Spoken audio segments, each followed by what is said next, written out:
Hello, families. I want to show you another quick math strategy so that you are in the loop about how we're teaching subtraction this year. Our subtraction questions, do you remember when we used to have things that we would stack, and if they had zeros in them, we were in trouble because we had to borrow from somewhere to give to someone else and all that kind of thing? We used to do things like this and cross off and borrow and oh my goodness, it was catastrophe. Well, kids right now are learning it a different way in our math class. So let me show you because it might feel hard to you until you see it. But once you see it, you'll say, wow, that made a lot of sense. Or I hope you will anyway. Say we have the number 374 and we are asked to subtract 218. Kids quite often flip the order around. They quite often say 8 take away 4, but they're not allowed to change the order in a subtraction question. They do that just to make it feel easier. But how we can avoid that sort of mistake is we will use a number line.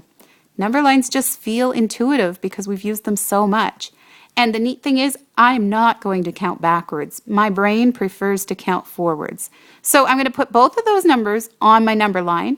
And I'm going to put them in the order they belong in if I was really counting in this number line. So 218 is the smaller number. It will go on the left of my number line because I want them to be in the real number order. And 374 is larger. So I'm putting it on the right of my number line. The question for subtraction really is, what's the difference? And that means, what's the gap between these numbers? That's why both numbers went on my number line. I have to find the difference.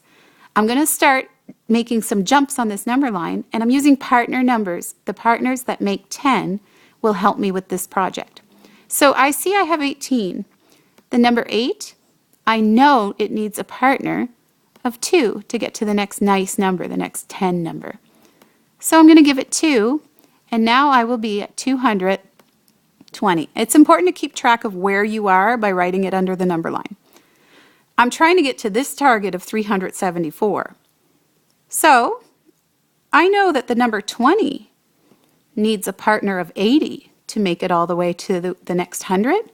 So I might as well give it to it. Here's my plus 80. And now I know I am at 300. I'm getting closer to my target.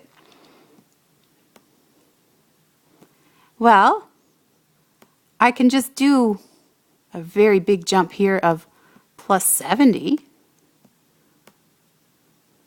And now I'm at 370. And I can also do a little plus 4 here to finish off, and now I'm at my target. Well, now I've done all these jumps to reach my target, but I still don't have an answer beside the equation. This is where my answer is going to come from. I'm going to reassemble all these jumps. These jumps tell me exactly how big the difference is. These are the things that fill the gap between my numbers. So I'm going to put 80 with 70. Well, I know double of 70 would be 140.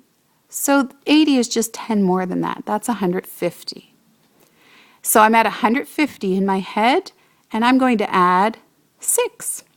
My answer is 156. Did you notice to do this job, there was a lot of background math knowledge? Kids have to know their partner numbers that make a 10. They have to know their partner numbers that make 100. And I even used my doubles, 70 doubled, to solve this part, 80 plus 70, because the 80 is a near double to 70.